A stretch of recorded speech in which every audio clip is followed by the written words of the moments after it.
ఒకనాడు కోర్టులో గెలిచిన వాడేమో ఇంటికి వచ్చి ఏడుస్తాడు, కోర్టులో ఓడిపోయిన వాడేమో అక్కడే ఏడుస్తాడు. మొత్తానికి ఇటు గెలిచిన వాడికి అటు ఓడిపోయిన వాడికి మిగిలేది ఏడుపు మాత్రం కోర్టుకు వెళ్తే. ఎందుకంటే ఖర్చులు తడిసి మోపుడైపోతాయి. దానివల్ల లాయర్ల ఫీజు, ఈ ఖర్చు ఇదంతా అయ్యేసరికి ఫైనల్గా వాళ్ళకి ఏం మిగిలిందంటే ఇద్దరికి గుండు సున్నా బండి చక్రం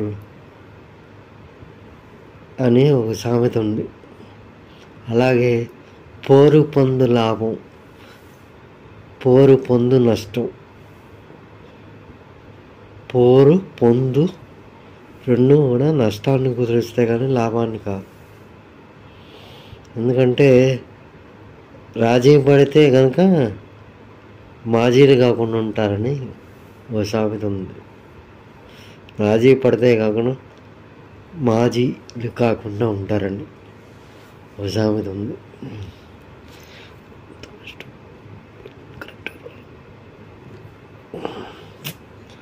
సెట్టింగ్